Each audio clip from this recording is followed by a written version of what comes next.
couple of things. The first time I read his book, Why Race and Culture Matters in Schools, I was super new booty, super new teacher, and I was like, oh my goodness, okay, this is how I felt as a black child in the classroom, so yes, I'm just gonna go do it. And then it's like, wow, but I'm a teacher now.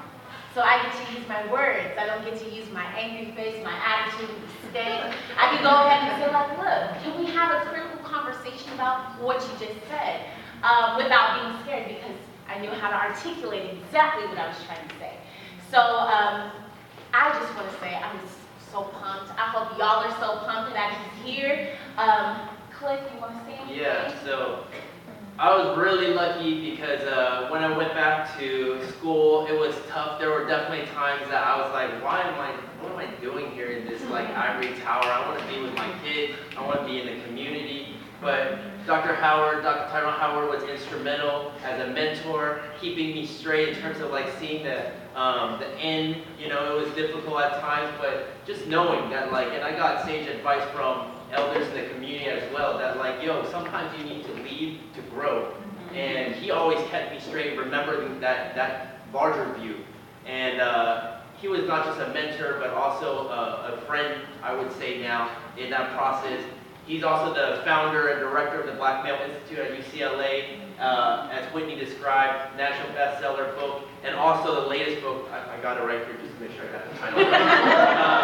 Black Male, which I love that title, Peril and Promise in the Education of African American Males. That came out before all this stuff happened in Ferguson. So you could, I mean, it's ongoing, it's not nothing new, but it's just now is raised awareness in the mainstream media, right? I mean, it's been happening since Emmett Till and even before that, right? But so as a forefront educator, researcher, activist in this kind of, this topic that we all need to talk about, we need to bring this up to the surface. Dr. Howard's going to present some of his knowledge and drop some of that with us tonight. Thank you.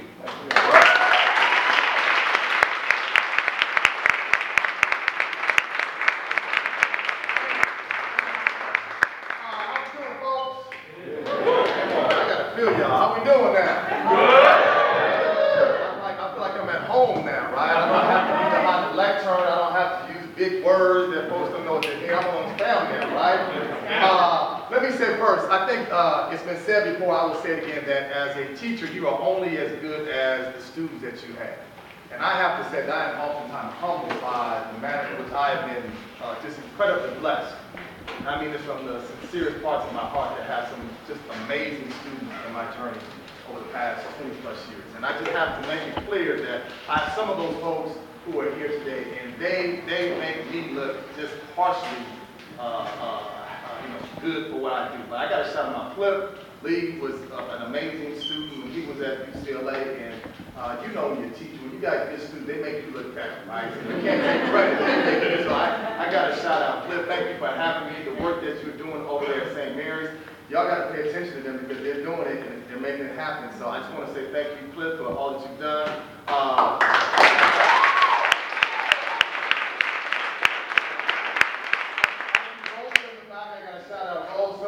Up here, she's now at USF. USF is feeling like a little mini kind of just powerhouse over here. I got to shout out Rosa. Appreciate you for being who you are, doing what you. I see. Where Monty go? I saw him. Monty Bell, I go way back TEP when we were just kind of. I was new, she was new. We're like the blind leading the blind.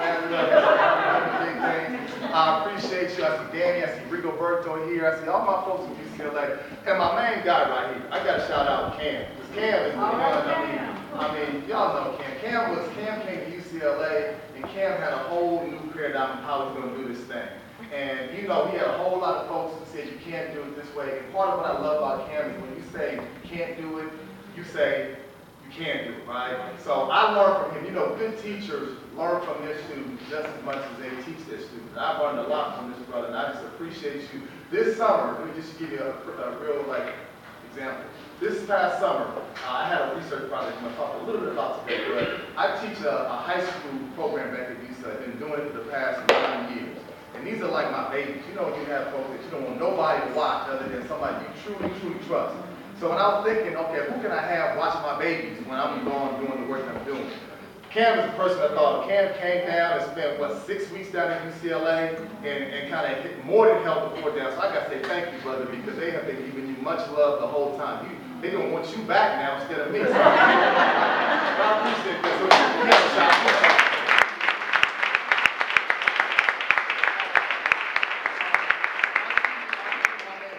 When I go back like way, man, like we was like young kids, man. I hate to think about this stuff you know about we shouldn't even talk about.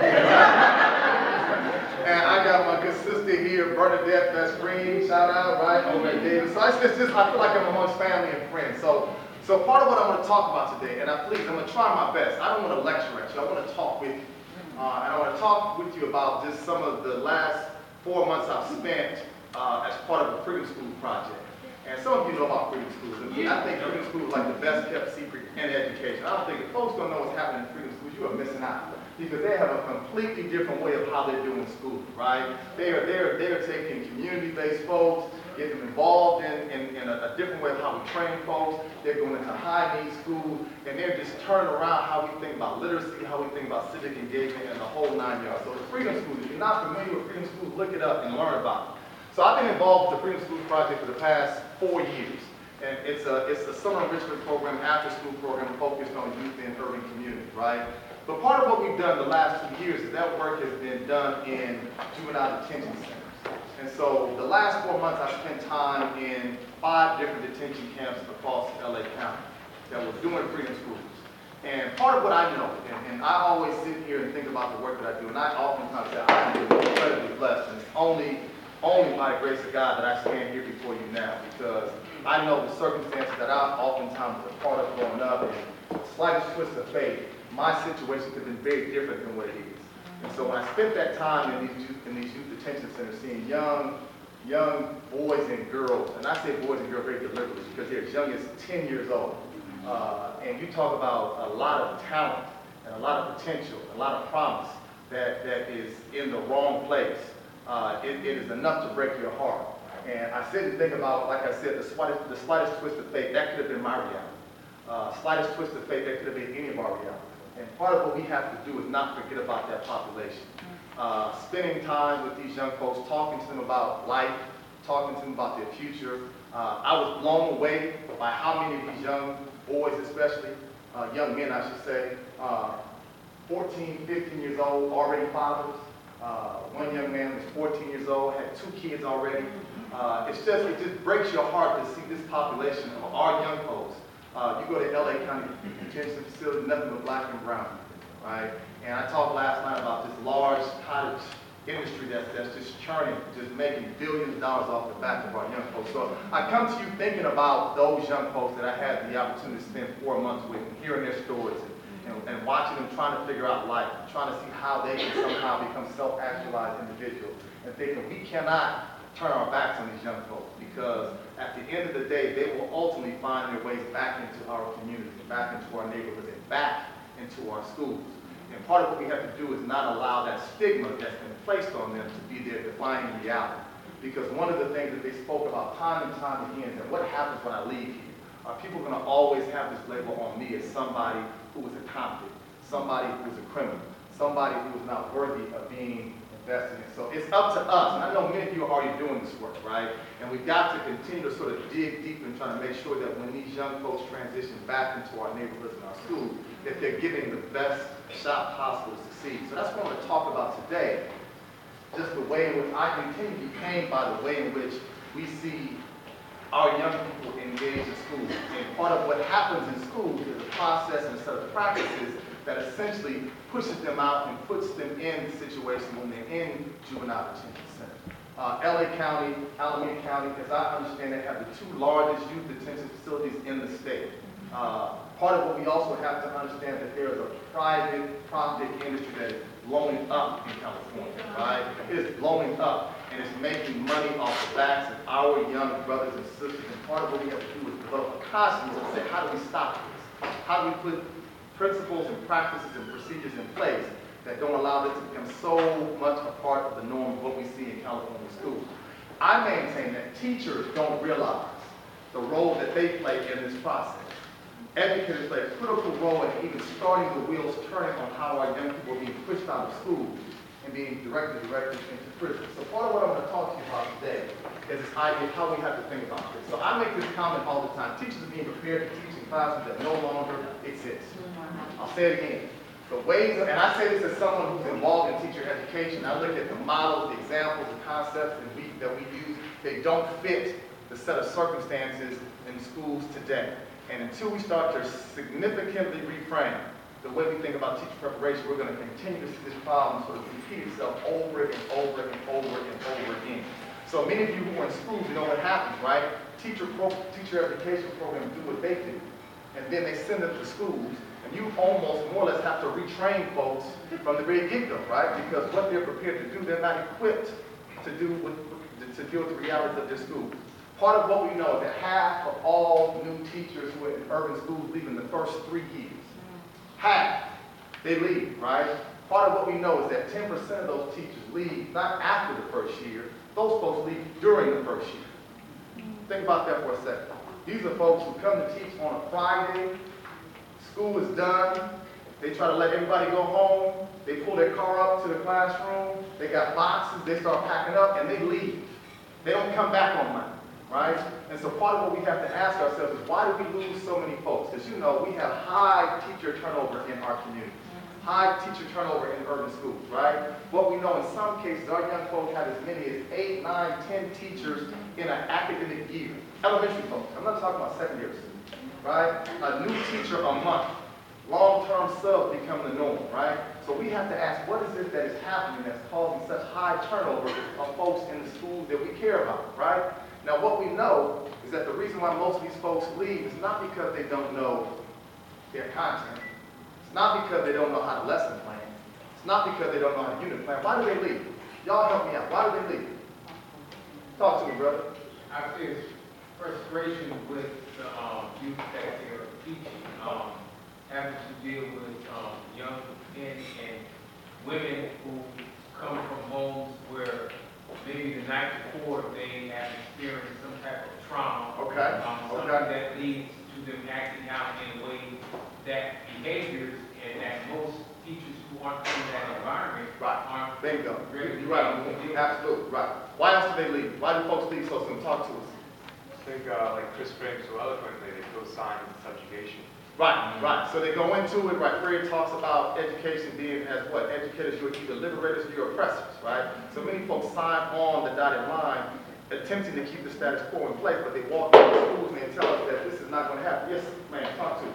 I think, I know that our school, we deal with that population, and we have a lot of veteran teachers, so our teachers actually stay because they have the support and information from people who've been there 10, 15 years. Good, so they have supports there in place, right? Overwhelmingly, what we see is that teachers who leave urban schools leave because they're woefully underprepared, because they don't understand the factors outside of school, how they impact what happens inside of school. What we know is that disproportionately, 3/4 of teachers who enter into urban schools are not products of urban communities. So they're walking into completely foreign territory. What we have is data that shows us that individuals who go into teaching, I'm talking nationally here, right? 85% of our classroom teachers are white, middle class, monolingual, who grew up in suburban communities.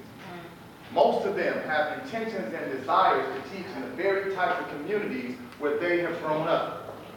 Middle class, suburban neighborhoods. When they attempt to find work in those schools, in those communities, guess what happens? There are no jobs there, right? So then, because they've got to pay off student loans and they need employment, guess what they then reluctantly do? They come to our communities, woefully underprepared to do the work that they have to do. So they are 2 steps behind from the very get-go. So when we say teachers are being prepared to teach in classes that no longer exist, we have to reframe the way that folks who come into work in our schools understand the circumstances that our students are living every single day.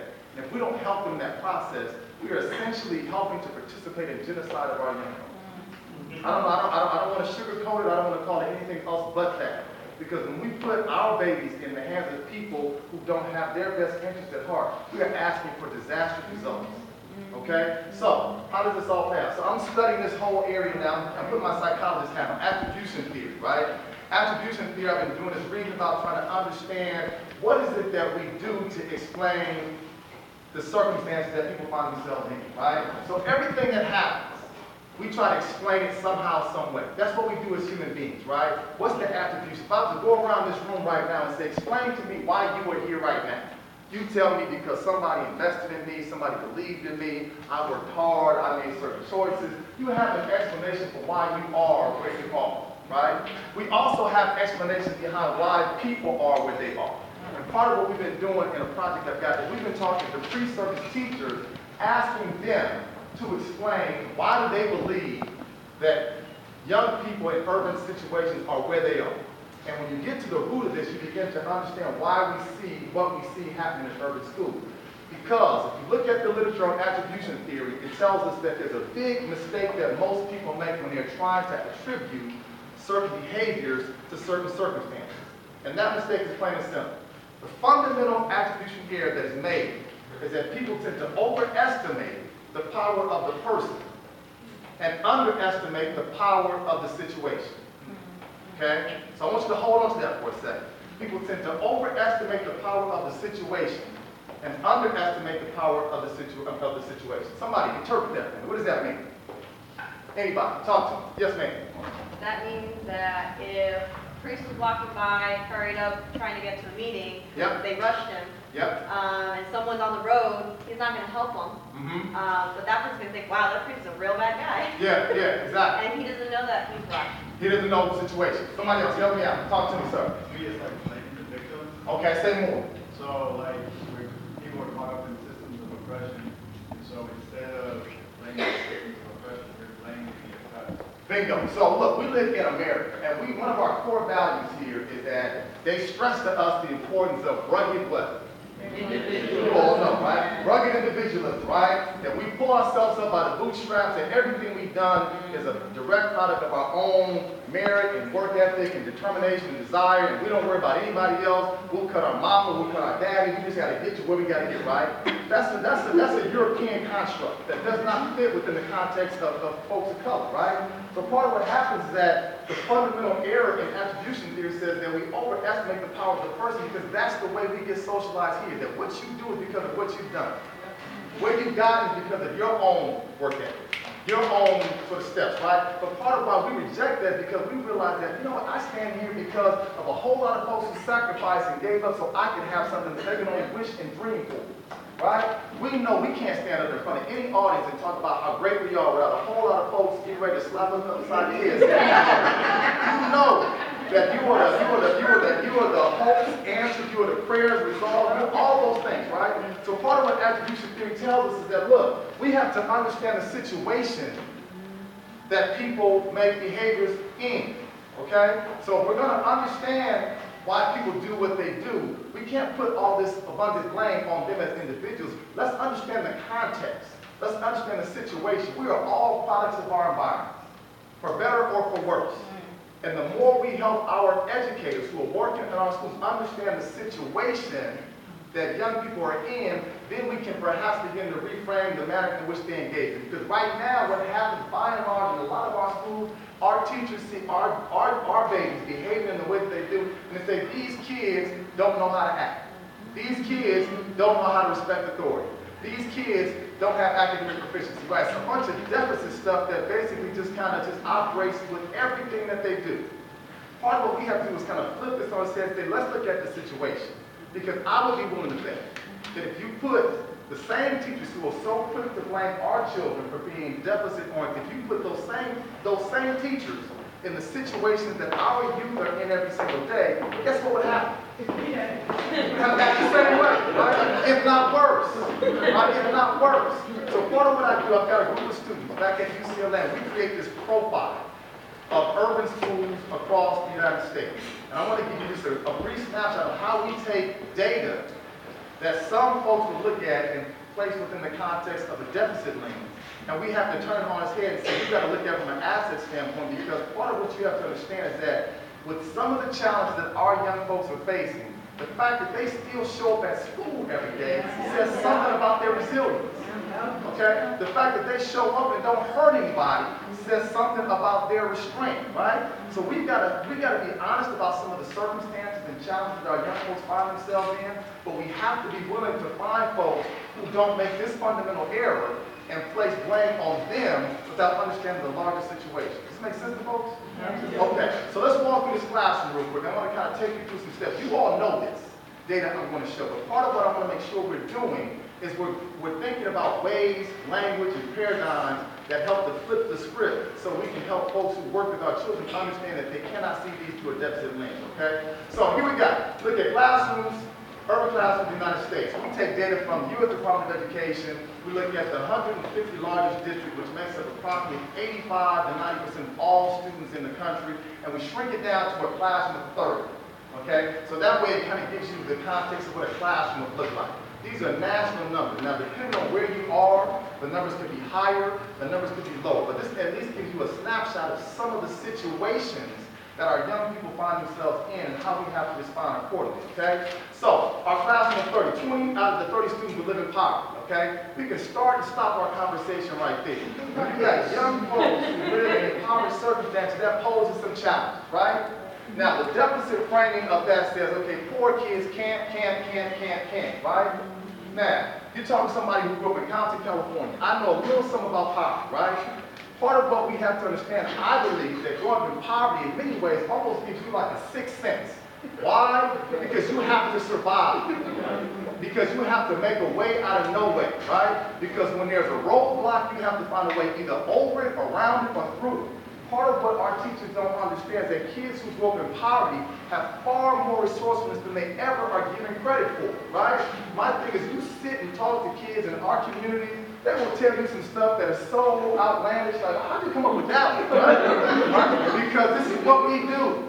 We are creative, we are innovative, we make ways out of no way. So the asset approach to this says, okay, so what the fact that we've got 2 out of 3 kids who live in poverty? What can these kids still do, right? Because these kids bring as much resourcefulness and restraint and resilience as any group of kids you're ever going to see in schools, okay? But we also know, out of those 20 kids, 4 live in what's considered extreme poverty. What is extreme poverty? A family of 4 on a household income of $10,000 or less. Think about that for a second, especially here in California. A family of 4 on a household income of $10,000 or less. That's hard living, folks. Hard living. So you talk about kids who come to school hungry, right? We've been in school before. I taught in Compton. I know this. You see kids during lunch that hoarding oranges and apples, trying to get as much food as they can hold onto now.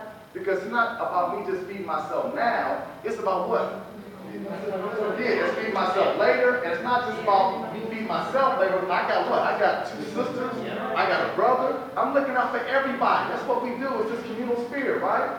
But my thing is, again, 4 out of these 30 kids living in extreme poverty. I tell every educator that I possibly can, look, in your classroom, you should have some kind of basket with food, right? Just some snacks, some fruit, some oranges, some bananas, because look, we all took Psychology 101, right? And in Psychology 101, what do they teach us about? Maslow's hierarchy of needs, right? What did Maslow tell us? That, you know what, you're not going to get to any of the higher order stuff until what? Until your most basic of needs are met, right? Food, shelter, care. Look, let's be frank for a second, folks. We are grown folks here. We're adults. Let there be a gathering of us and there's no food here. What's going to happen? See, first thing Clifford brought through here was the food. Folks kind of looked in and said, I see food, we coming in, we okay, right? Because it changes the paradigm and there's no food, right? Let us sit in this room for about 3-4 hours with nothing to eat. What's going to happen? Yeah, we're going to have a whole lot of fewer folks in here because we're grown folks. We know how we get antsy, we get irritable, we get ready to hurt somebody when we can't eat. Right? That's just real talk. So part of what we have to recognize that we got young folks who come into our schools, walk into our classroom, and sometimes they've had nothing to eat since the prior day's lunch. So then when you talk about open up a book and turn to page 15, that's the last thing on my mind. I'm trying to keep my stomach from growling too loud to disrupt this classroom. So that's why you gotta have food in your classroom to help kids. You're not gonna get to any kind of test until you can make sure that kids at least have something in their stomach. Bottom line, right? But the fact that kids still show up under these circumstances says something, right? The fact that you got parents, mothers, who are raising 3, 4 children on $10,000 a year. What does that say about that parent? Resilient, right? That mother is stretching, making a way in ways that to me are just outright brilliant, right? Let me give you $10,000 to just take care of yourself on for a year. See how you would do, right? But you got some mamas and some grandmas who are making this happen every single day in ways that they don't get the kind of credit that they deserve. But yet we blame them because their kids aren't this and their kids aren't that. We have to change that paradigm and help them to recognize that these are young people living in circumstances that are difficult, but it doesn't mean that they cannot be educated. Make sense? All right, let's get in our classroom. What we know is that 22 of the students would be non-white. Okay? We don't want to talk about race in this country. We are still uncomfortable about it. I get more teachers who tell me that they use a colorblind approach, which we know is a bunch of part of what we have to recognize is that, look, race is real. Our young folks get their lives defined every single day by their racial and ethnic identity. So don't tell this child you don't see his color, because every single day that he or she walks on the street, they're being defined by who they are. So part of what we got to tell teachers is stop acting as if you don't see color, you see children, because you see color every single day. And the sooner you can engage them around what it means to be black or brown in this community, the better off they'll be able to engage with you as people. I talk to teachers all the time. And one teacher just told me, just like this, earlier this week I was in North Carolina. And this teacher told me what the problem is, these kids don't respect authority. Okay? Now, I said, what do you mean kids don't respect authority? She said, well, you know, they need to understand, I'm a teacher, I'm an adult, they should respect me. I said, see, that's where you're wrong. See, when I'm much older than a lot of y'all here. So part of what used to happen when I was younger is that an adult would walk into a classroom and you just automatically gave that person respect just by mere fact that that person was what? An adult. It's just what we did, right? It was just no questions asked, right? That day doesn't exist anymore, right? Nowadays, young folks say you need to give something to get it. So part of what happens is that you've got teachers in classrooms sitting back waiting for young people to give them respect just because they're grown up. They could care less about you being grown. I mean, honestly, right?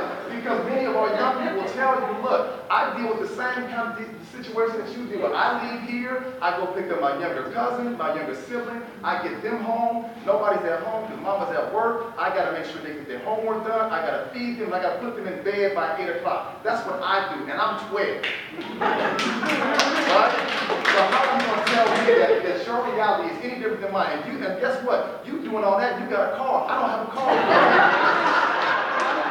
This is just the reality. So my thing is, you cannot tell young people who are 11, 12 years old, how can these young people who are so brilliant, raising younger siblings, and you are telling me these kids aren't smart? You are telling me that they don't have intellect? That they're not problem solvers? That they're not innovators? See, part of what we need to have teachers understand is the day-to-day reality of what our kids go through every day. And if you try to give them that glimpse into what their realities are, maybe they will begin to sort of look at them through a different lens. But right now, that deficit lens is so sort of just entrenched in how they see our young people, okay? Let me finish our classroom. All right, what we know is 10 out of 30 students would not speak English as their primary language. They would speak one of the more than 150 languages spoken in U.S. schools. Folks, we have a big linguistic divide in our schools. We have less than 5% of our teachers who speak more than one language. This number is going to go up. I don't know what else to say. If you cannot communicate with young folks, you cannot teach them. Plain and simple. Let me ask folks here, how many folks have spent time in a country where English was not the language that was spoken? Okay, good. Let me mess with somebody. Where'd you go, sir? Bangladesh. What do they speak in Bangladesh? Bengali. You speak Bengali? Okay, so I can't mess with you.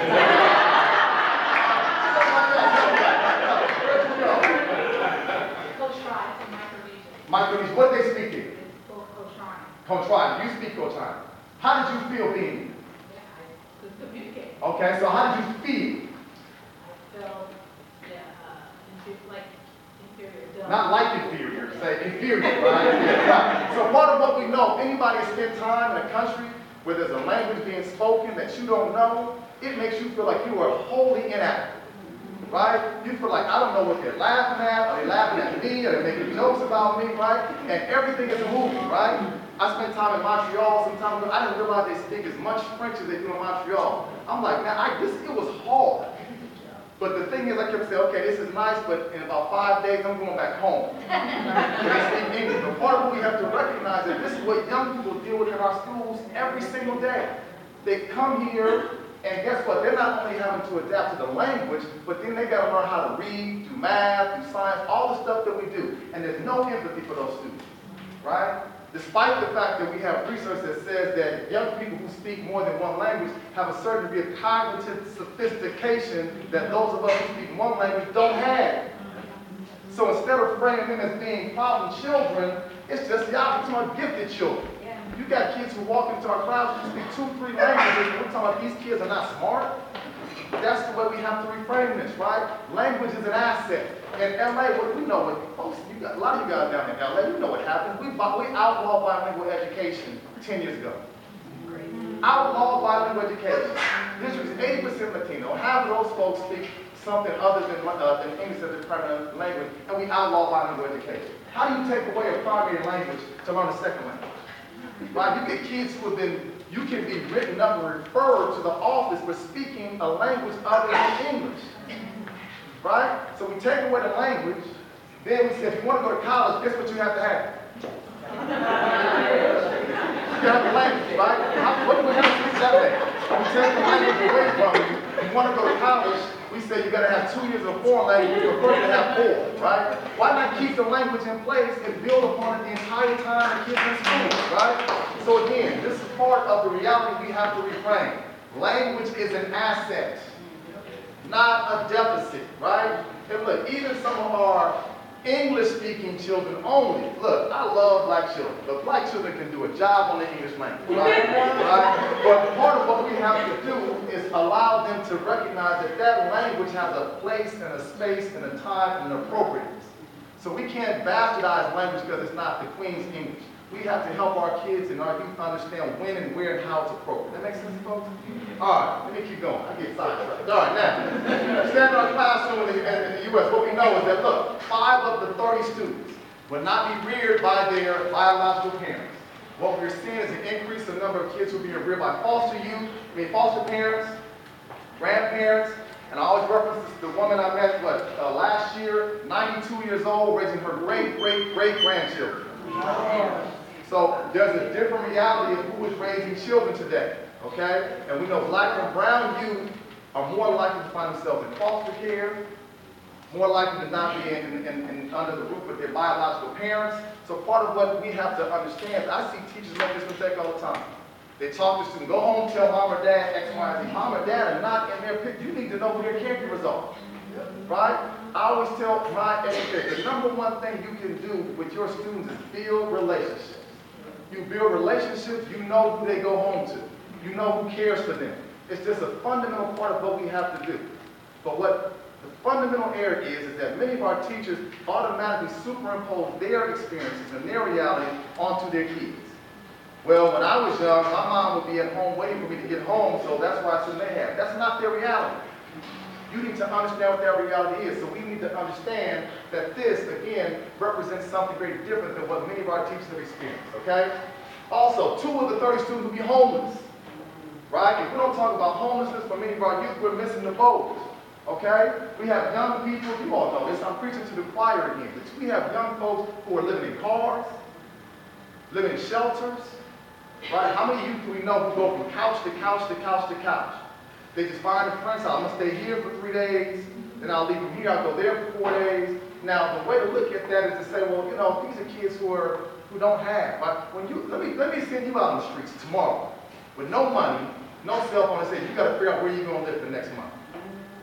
Again, what I'm talking about is a resilience and a determination to find your way when there seemingly is no way. Right? So we got to help find and help identify different resources in our community so that we don't have young folks who are having to deal with the circumstances that they're dealing with. So part of what we have to understand, when young people don't bring in their homework, as opposed to demonizing them and asking them why they don't have it, let's try to understand sort of the deeper understanding why a child may not have homework. Right? I had a teacher who told a student just couple of weeks ago, right? I need you to go home, find a quiet, well-lit place, and do your homework for 2 hours. does not reflect a lot of what our children are dealing with, right? So I maintain what we have to do is open up our classrooms, right? Some of you already do this, right? How many times have you taught? School is out at 3:30, and it's like 5 o'clock, and it's still young folks who are still at school. 5:30, still kids at school, right? Bring those kids in. Let's get some work done. We're going to find a way to get it done here. Part of what we cannot have is this sympathetic approach to teaching that says, I feel sorry for kids because their circumstances are ideal, so the sympathy then leads me to lower expectations. It's the kind of bigotry that just kills our kids every single day. People who feel sorry for them, right? We don't want anybody to feel sorry for our young people. We just want them to be empathetic toward them. Understand their circumstances. Listen to them. Hear them out. But at the end of the day, we still got to get done what we got to get done. But I will be here to support you in the process. Making sense? All right, let me finish up. Here's the part we're going to talk about, this last stat. I think it's an ugly part of the reality we have to talk about it. Oh, not this one. Part of what we also know, 6 of the 30 students will have moved at least 4 times before they've reached the 3rd grade. Students are moving from place to place to place to place. Right? When I used to teach, I would have students who would just disappear for like months at a time. They didn't disenroll, they just weren't there, right? Then the week of testing, guess who would show back up? Those students, right? But part of what we have to understand, this is students and their families moving from place to place for jobs, for shelter, for sustainable living, and understand the reality of what our youth are dealing with. But again, what we have to recognize that you still have students who are trying to get the best out of their education despite less than ideal circumstances, okay?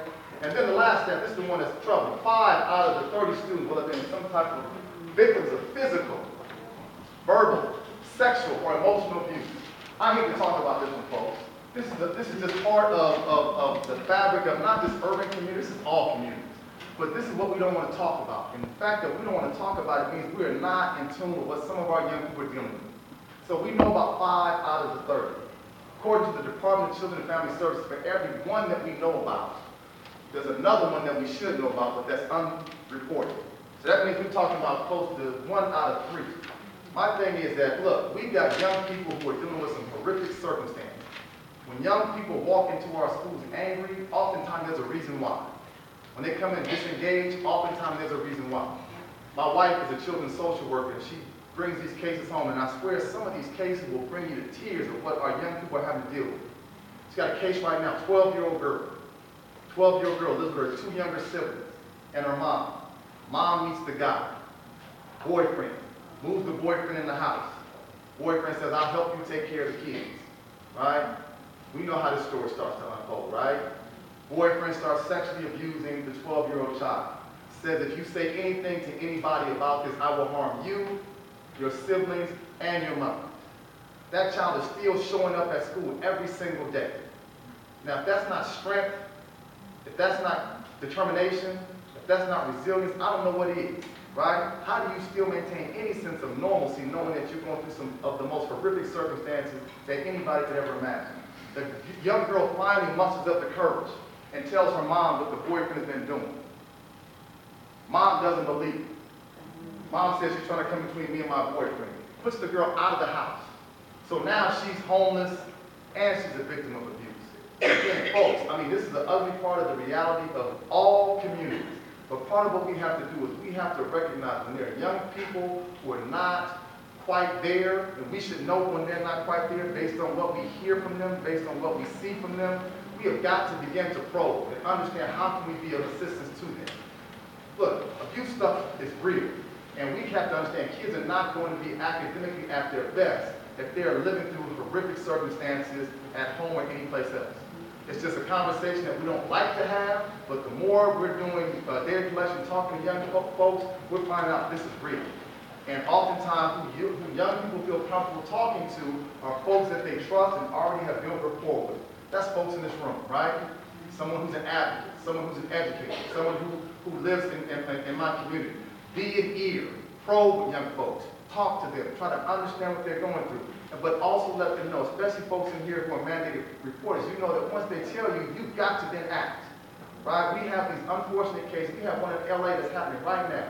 8-year-old boy, right? Stepfather and mother beat the young boy to death. To death. And then after a child dies, then everybody comes out and says, you know what? There were all kinds of warning signs. We saw him coming to school with bruises. We kept wondering why he missed so many days from school. So why do we not do something when we see young people showing signs that something's not right?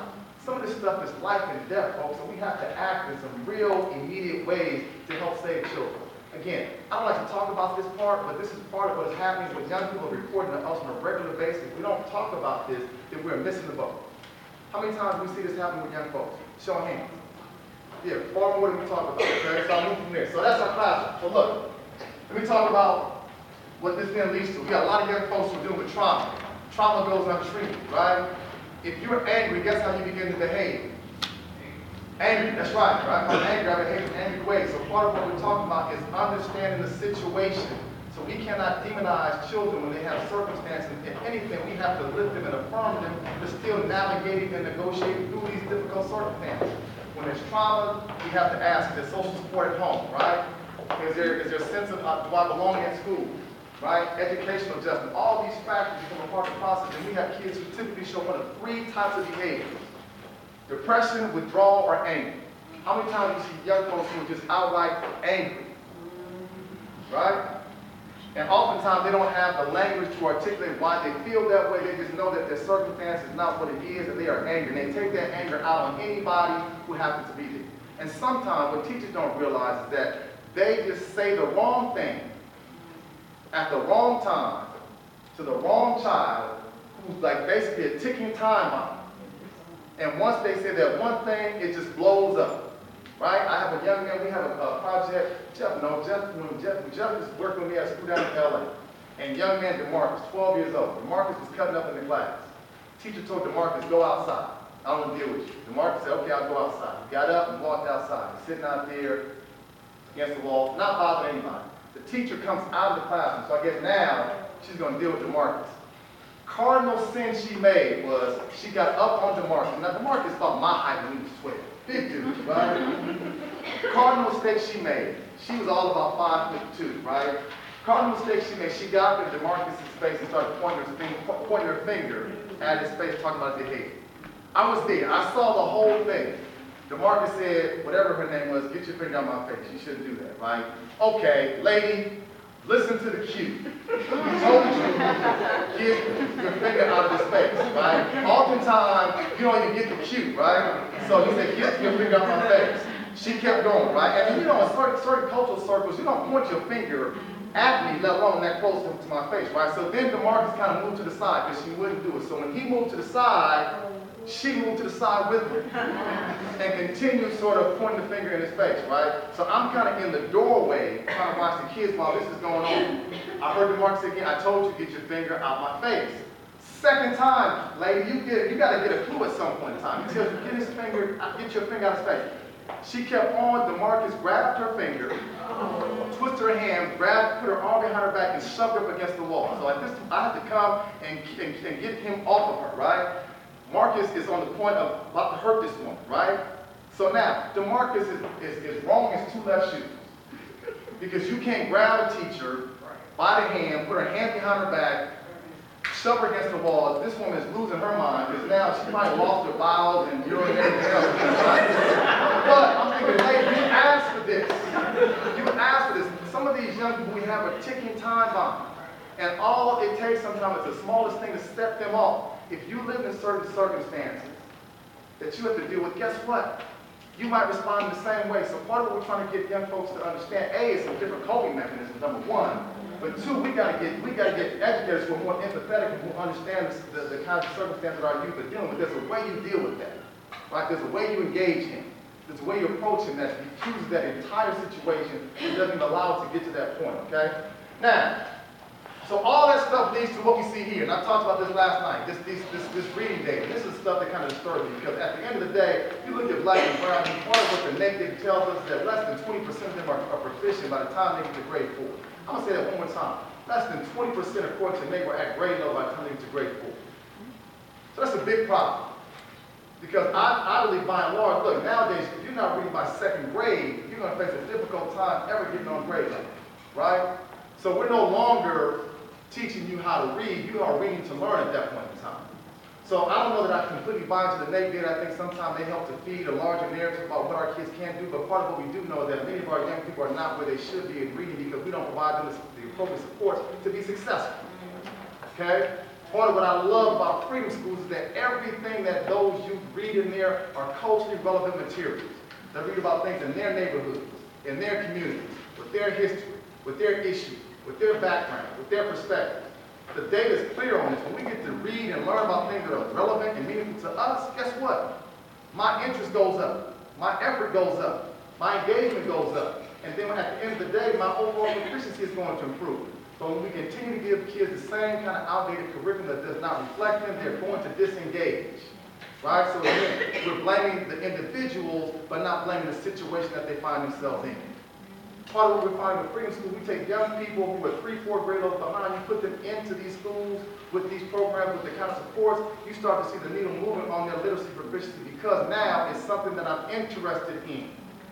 Something that I have a desire to learn more about. Something that is reflective of me, my family, my community. Can't stress that enough, okay? So now, then we push kids out. Again, we look at the same numbers of kids who are not reading by grade 4, and does the project that black and brown males, black and brown females have the highest risk of being pushed out. So then what happens? The next logical step for far too many of us becomes juvenile detention center. Incarceration. I tell folks if they'll listen, look up Whack and Hunt. Look up Corrections Corporation of America. These are for-profit prison industries that are making billions of dollars on incarcerating black and brown youth, and starting at earlier and earlier and earlier ages. Not waiting until they're 21, 22, 23 years old, but I'm saying starting as early as 10, 11, 12 years old. Part of what I convey to teachers is that when you send children out of a classroom, you are starting the process, right? Part of what I see in schools, right, how come is that some teachers never refer a child to the office. Never. Right? But yet some teachers, it's like clockwork. Every half an hour, they're sending students to the office. So why is it that some teachers have figured it out and can engage youth in learning, but at the same time, you have other teachers who feel like they just need to export the problem. And once they export the problem, we start the whole referral process. Suspension, expulsion, fast track to incarceration. So part of what we have to find a more restorative justice approach as to how we help engage young people and keep them in classrooms, keep them in schools, keep them involved in the learning process. We do nobody any favor by pushing kids out. I tell folks, look, the Office of Civil Rights has put a report out. We can look this stuff up. 2014 April, U.S. Office of Civil Rights, they looked at the number of young people who are being suspended at kindergarten. Kindergarten. Right? So how old are you in kindergarten? 5? What can you do as a 5-year-old that would necessitate you being suspended? Cuss, I don't know what it is. If you cuss, I mean, what? Okay, yeah, we just keep going, right? You got to wave a bird. So my thing is, look, and here's the thing, though. Look, 5-year-olds, and what the Office of Civil Rights data showed was that 60% of the kids who were suspended were black and Latino youth. 5-year-olds. I'm saying the process is starting earlier than it's ever started, right? And so you know how it goes. Once the label gets put on our kids, it rarely comes off. Right? So then we start this whole process of criminalizing young folks early on, often enough to have them start to believe this is who you are. So then you wonder why kids get mad. You wonder why kids get angry. Because we don't have teachers who have what Du Bois talked about with the sympathetic touch. Right? You see classrooms all across the country. I was in one in Philadelphia a couple weeks ago. Young man was running across trying to get there on time. He got there right before the bell rang. He had his flip-flops on because he was coming from PE and he couldn't get his tennis shoes. Teacher said, let me write you up because I'm sending you to the office because it's a dress code violation. You have to have tennis shoes on. He's trying to explain to her, well, look, I was coming from here. I was trying not to be late. That's why I'm here with my flip-flops on. Doesn't matter. She wrote him up, sent him to the office. No sympathetic touch. Now, did this child cause anybody to be disruptive in their learning? None whatsoever. But we write kids up for the smallest of infractions, and then you got kids who are now busting at the seams, just angry. Angry. Right? I was at Westchester High School a couple months ago. Listening to an English high school class. Right? And one of the things that pains me is listening to, and now we just have to have this conversation, listening to high school youth attempting to read. it is sometimes just outright painful just how far we let our young folks get, right? So I'm in a classroom. They're doing a popcorn activity. Teacher's saying, okay, you read the first sentence, you read the second sentence, and so on down the line, right? So the reading is taking a lot of these young folks a long time to get from point A to point B. The student gets called, I think his name is Andre. The teacher said, Andre, pick up where we left off. The Andre said, I don't want to read. Okay, so I'm thinking, what should she do? Say it again. Move on. But in her infinite wisdom, she was determined to have Andre read this thing. So she said, Andre, I need you to pick up where we left off. Andre said, told you don't want to read. I'm thinking, okay, lady, move on, right? Third time, Andre, I need you to pick up where we left off, but we're not moving forward. Andre said, well, then we're not moving forward because I told you, I don't want to read. I'm thinking, okay, come on, lady. Now, this is what happens. These small little incidents that build and build and build and build. Fourth time, I counted. Andre, I need to pick up where we left off, but we're not going to move forward. He didn't say a word. Fifth time, DeAndre, if you don't start reading now, I'm going to send you to the office. What do you think Andre said? Andre went and got his backpack, put his backpack on, walked up to her desk, waited for her to write the notice, and then she sent him to the office. Now, what was Andre doing to disrupt anybody's learning? Nothing, right? Was he causing any kind of disruption, any kind of havoc whatsoever? No, but now he's a referral process. It's these little, small, minor, insignificant kinds of factors that we find far too many of our students who are being disciplined for. And while a lot of the focus has been on our young men, what the data is showing that the young girls are quickly catching it. Because now it's a whole other set of issues going on. So look at the data on black and brown girls, and it used to be a much wider gap on suspension and expulsion. That gap has closed considerably over the last 5 years or so. Because we have a lack of sympathetic touch amongst our teachers. Okay? So that's why we've got to help reframe the whole way in which we think about how teachers view our young people. Okay? So then we talk about what's your future, explain the discrepancy. Part of what we see in many of our classrooms is this. Martin Haberman talked about the pedagogy of power. You walk in some of our classrooms, it's just low-level learning, it's just question and answer, it's no academic dialogue, it's constant ditto sheets. It's like it's not the kind of stuff that we should be having in class. And we wonder why young people are disengaged from our classrooms. Because this is what happens, right? When I'm at UCLA, on occasion, I go up to the UCLA lab school we have on campus. Rosa, you've been there before, right? UCLA lab school is a private school. The average income for families is like over $800,000. So it's really, really well done. I look at what they do in that school. It's a very different atmosphere, right? Young people can get up and go to the bathroom when they want to. There's no passes, there's no bells, there's creativity, kids get to talk back. All this stuff can happen. This is happening in our school. We get ready to send kids to the office. This would never happen in the lab school. We would not spend time going over tests, teaching to the test, all this low-level stuff, right? So when we see this kind of stuff happening in our classroom, we got to ask teachers, how is this helping our kids get into college? What does this have to do with A through G? This becomes the norm, right? And part of what we have to ask many educators is the litmus test is plain and simple. Would you do this to your children? Right? Because what we have is a lot of educators who would never give other people's children the kind of low-level teaching that they give to other people's children. They would never do it. So this has got to change. We've got to get rid of this pedagogy of power that teaches down to kids, because we have some of the most intellectually gifted kids you can ever imagine. But they're not being challenged. They're not being stimulated. And that's why they decide, I'm not doing this school thing anymore because it's a waste of my time. Right? That takes intellect to make up that decision. Say, you know, am I going to come to this classroom where I basically will be talked down to, not taught, not stimulated, or can I find something better to do with my time? That's a no-brainer, right? So look, bottom line is this is what we got to have. We got to have teachers who know, care, and act. I talk about this all the time. What do our educators need to know? They need to know our communities, and not in this drive-by kind of way, right? I had a school say, well, look, I get all my teachers in the bus and we drive through the neighborhood. Stop. How about you get out the bus and walk through it, right? What does that mean to drive by the community? What does that mean? We need to have educators who know our communities, who know and understand the assets that reside in them, who know about the kind of challenges that young people overcome every single day. They need to know who caregivers are, right? They need to know the kind of resilience that exists within our families. They need to know that sometimes we got 2, 3, 4, 5 kids being raised by a single mother or a single grandmother, but he or she is still making it happen as best as they can. That's what they got to know. Then they got to care, right? And this is the part that I'm struggling with. I don't know that we can mandate care.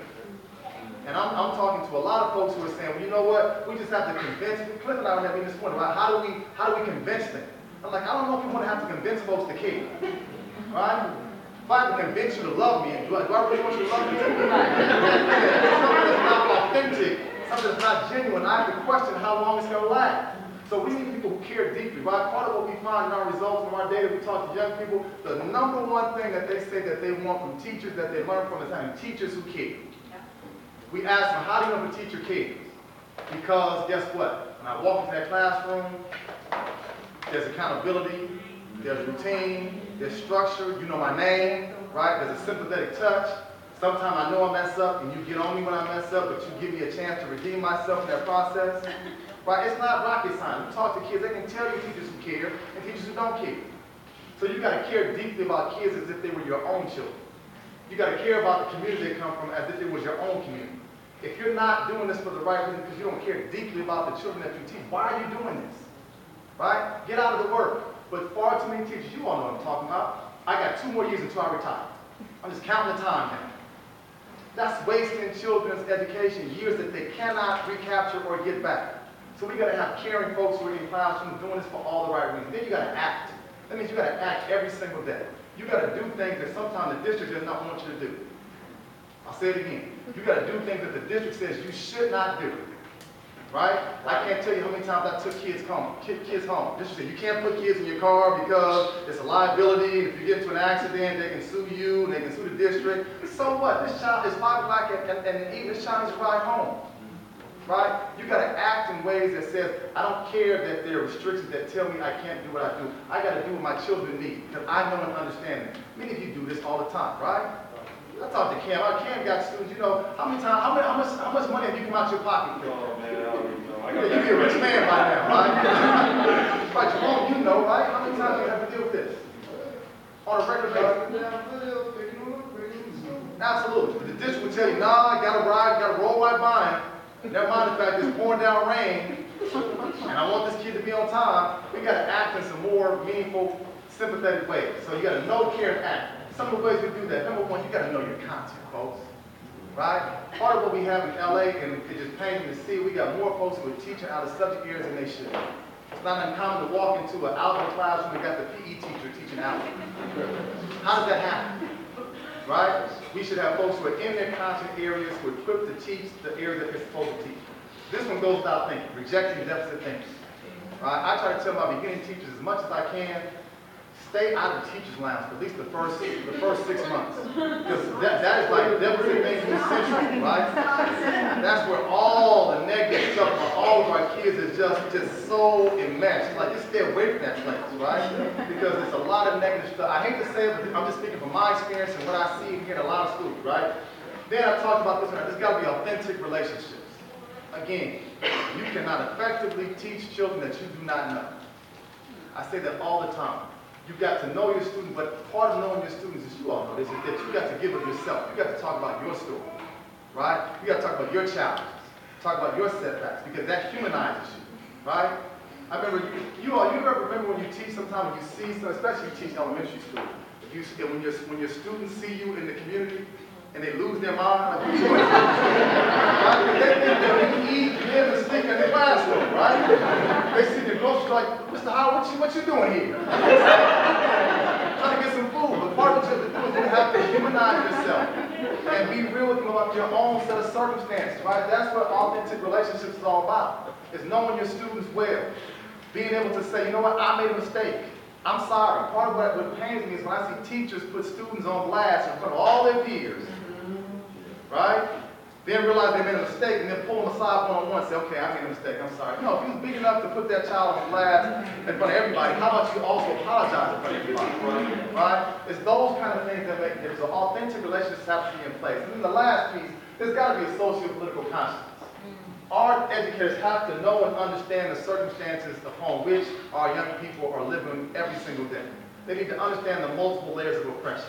They need to understand how patriarchy sort of plays into these distorted notions of masculinity that our men and our girls are somehow sort of buying up every single day. They got to understand the ways in which we have redlining that changes communities and gentrifies our neighborhoods and pushes certain people out. They got to understand the historical legacy of racism and how it kind of creates this system of internalized oppression where you have young people who start to pretty much buy into the same kind of racial ideologies that white folks have put on us. Right? They have to have a socio-political conscience which understands that it's not about the individual children, it's about the situation that they find themselves in. We find ourselves in a better situation for our young people. Guess what? When people know better and have better, they do better. Right? I say it all the time. Give me those kids from the lab school at UCLA and Brentwood. They would not survive for 30 minutes in South LA. Maybe not even 30 seconds in South LA.